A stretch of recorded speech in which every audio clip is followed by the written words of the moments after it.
Hi, it's Alaska Granny. Do you ever ask yourself, how am I supposed to find enough money for prepping? Times are hard. My budget is tight. I'm already drowning in the bills and the things that I need to buy.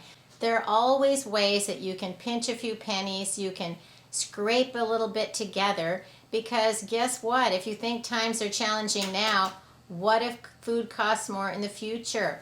What if your paycheck is less? What if your bills go up? There are always those possibilities that we will face additional challenges, and times do require that we face the challenges that come to us.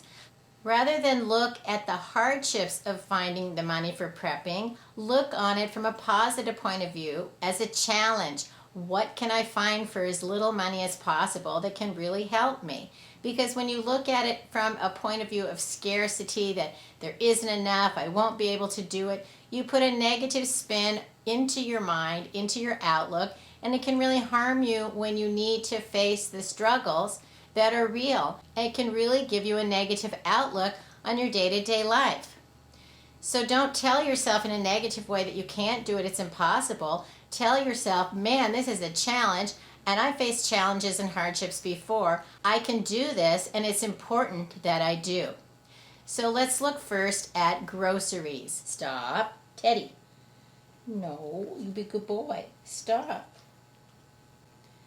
First of all, pay attention to what you're actually spending. Most people underestimate by a dramatic amount how much they actually spend at the grocery store, and that's why you may run out of money before you run out of month. When people are just jotting down their budgets, they tend to say, oh, I only spend $300 a month on groceries, when in reality, if you go back over your receipts and add up all that you really did spend, it may be closer to $800, $900, even $1,000. So the first thing you need to do is actually pay attention to how much you are spending at the grocery store. Gather up your receipts or jot it down on a piece of paper and figure it out in an actual real budget. What is the actual amount? Then begin with a meal plan so that you don't have extra foods that end up being wasted. I think Americans waste something like 25% of the foods that they buy. They either have too much or they bought something they didn't like, and it gets pushed to the back of the refrigerator or the pantry and gets thrown away and wasted. And that is a lot of money that could be going to food that could be in your pantry that you do want to eat and can be useful for you. So keep track of how much you're actually spending, and sometimes just by making yourself be accountable, you actually can find that you're maybe skipping something you didn't really need, or you're reaching for the generic one, or you're passing by on that extra bag of fruit that you already have plenty and might get spoiled before you use it. I see that in my own home and with family members that the amount of food that gets wasted and thrown away is really sickening. I try to use up every single amount of food, every item, but everybody in my family doesn't feel that way. And so that can be a challenge right there. So you need to try to make a plan, buy reasonable amounts so that you don't have the leftovers that are getting wasted. If you're only going to use one onion this week, don't buy 3 and end up having 2 of them get wasted and thrown away because they got rotten before you could use them. Instead of buying an extra item that gets pushed to the back of your refrigerator, choose an additional item that's in a can or a package that can live in your pantry. Then those pantry items are still there if they're extra, and you don't have fresh food that's been spoiled that you need to throw away. Just being cognizant of the amount of food that we're preparing for meals and having a plan for the leftovers, or maybe preparing smaller sizes or freezing some into batches, can actually help us not have so much waste. I think most of us already know to look for things on sale, shop generic, and use coupons if you can. I've never found coupons to be very useful. I've cut them out, taken them to the store, gone around and looked, and the item that I normally buy is already less expensive than this alternative with a coupon. It just depends where you live, but that's the way I found that coupons work for me. Unless it's something that I absolutely always use, I just don't even look at them anymore, and I don't try clipping them out. I see these shows on TV where people are buying $1,000 of things with their coupons and they bring it all home for practically free, but I look over what they're putting away in their stockpile. They may have bags and bags of things, but it may not be actual food that you could use to make meals for your family. Don't just buy things that are on sale or because they're cheap. Buy foods that you know how to cook, your family is willing to eat, and you have an idea of how you're going to use it so that it doesn't just languish as waste in your pantry. You can always get an extra bag of beans or rice because those foods can last for a very long time, or grab a can of soup, chili, fruit, vegetables, something you can open and eat right out of the container in case you have a real emergency such as a power outage. You don't have to worry about trying to cook a bag of beans or a bag of rice. You can open a can of chili and eat it out of the can. It may not be preferable to eat something right out of the can, but it's certainly going to be a meal that you can use to sustain you, whereas a bag of rice isn't going to work that way if you don't have a way to prepare it. So have variety in your foods. Every emergency has its own challenges. If you're running out of money or you're stuck at home through these quarantine pandemic days, you could put on a pot of beans and rice and let them simmer on the stove. But if you're in a winter storm or a hurricane and your power goes out, having something you can just tear open and eat is what's going to meet your needs. So have variety in your foods of things you plan to eat now, things that you could eat that'll last a few years, and then the very longest lasting dried beans, rice, oatmeal, the dried long-term foods that'll last nearly forever. Then go over your finances with a fine-tooth comb. Are there subscriptions that you are paying for that you don't use anymore? Are there memberships to things like gyms that you don't attend? Those continue to be taken out or automatically charged, and we tend to just overlook them over time because we are so busy with our day-to-day lives. And that's one of the reasons they try to get you to sign up for memberships and subscriptions, because people don't tend to ever use them, they don't cancel them, and then the company continues to make a lot of money. It's in their interest to give you a subscription or a membership, not for you. So look over, make sure you're not getting charged for things you're not using or don't need anymore. You may even have apps or extra channels on your cable, things on your phone. Look over all of the ways money is being taken out or spent to make sure that it's all going in a mindful way for things that you really do want and you do need. Give a call to your insurance agent. Is there a way that your rates can be lowered? Are they charging you for particular items that maybe you don't need anymore?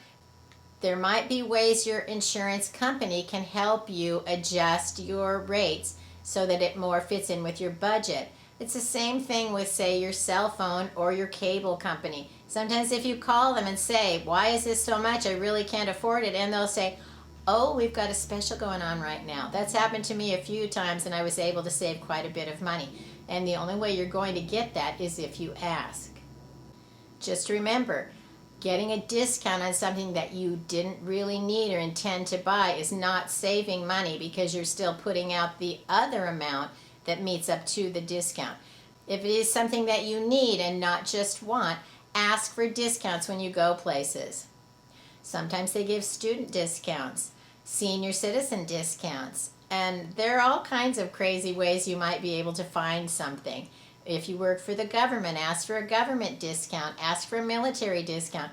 Think and be creative, and maybe you can find a way that you can save a few pennies, pinch a little back, using a discount that you forgot to ask for before. America is also a tremendous disposable society. If something doesn't work properly, people just throw it away and they get something else. Try to figure out how to make things that you have work for you or work differently, work better. Be creative. See, what can I use this for? Try to figure out how to fix things rather than replace them. There are all kinds of things that you can learn to do on the internet. Check out some of my videos. Some of them are pretty interesting. But there are many, many kinds of topics and items. Just Google what you're looking for. How to fix, add the name of your item. How to use, put in something that you have. You may just find a unique way to use what you already have to make something that you really need. The next way to save money for prepping is to declutter. Some of the things that you can sell, some things you can donate. Get things out of the way, and a lot of times by clearing out your area, making your life less stressful because you don't have so much clutter around, it allows you to think better, use your space better, maybe find something valuable like a few dollars or a check you forgot to cash or even a gift card. Clean up, declutter, keep things organized, and you're also then making space for when you do get more prepping supplies, you'll have somewhere to store them in an organized way. Something that I've always done is when I pinched pennies, I actually save them. If you go to the store and you know you spent $10 less than you had planned, put the $10 aside so that you have it for next time. Otherwise, money just flows out of your wallet, through your fingers, empties your pockets. But if you actually put it away in a jar, in an envelope, in a special little hiding spot, before you know it, you'll have the extra money. Having that extra cash on hand can be a real lifesaver. It can allow you to buy things that you really need or have the money to go towards an unexpected bill that can save you from some catastrophic type emergency event. Then pay attention to your health. Try to make the healthiest lifestyle choices that you can. The healthier you are, the less it costs you to live because you aren't running to the doctor, paying for medication, worrying about your health. Healthcare is extremely expensive, and the less healthcare that you require, the fewer medications that you need, the less visits to doctors and specialists for conditions that could be avoided by a healthy lifestyle, the more money that leaves you for the things that you really want. Prepping can actually save you money too. When you buy food on sale and you have it in your stockpile, you can eat that food later when the price may have gone up. For example, something that used to cost $1 a year ago now might be $1.29. So if you can go into your pantry and get that can for $1 and eat it today, rather than need to go buy one for $1.29, you're saving yourself the difference that the prices went up. Prepping allows you to have supplies on hand when you need them. I know when my kids were young and they actually went to school, I used to stock up on school supplies at the beginning of the year. You could get folders for 9 cents. You could get boxes of crayons for 39 cents. You could have extra paper and a pair of scissors. And we had a little shelf in our house that was the school supply center. Whenever they needed to do their homework or they needed new crayons for school or needed another pencil, we could go and get it from there. Because if you look for those types of items in the middle of the week, in the wintertime, you end up going to a store and find out the paper you could have bought for 19 cents is now $2.59 for a few sheets of paper that your child needs. You've probably all experienced some of those emergencies that end up costing you not only the time that you have to then go and find those items, but it also is the aggravation, how much extra it costs you when you could have had it on hand. One of the things I've done in my life is try to use what I have to make what I need. And it helps you be creative, it helps you find solutions, and it helps you have a better outlook that I can probably figure this out. And then if I can't, then maybe it's something that I really need. Being able to be creative and figure it out and decide what's really important gives you a better outlook on your day-to-day life than the worry of not having enough. So pinch a few pennies, gather some supplies that you really need, and try to cut out the clutter and the waste that use up our time, take up our space, and don't bring the joy that we need in the life that we choose to have. If you enjoyed my video, I hope you'll share it with someone else you think might like it. Please subscribe to the Alaska Granny channel.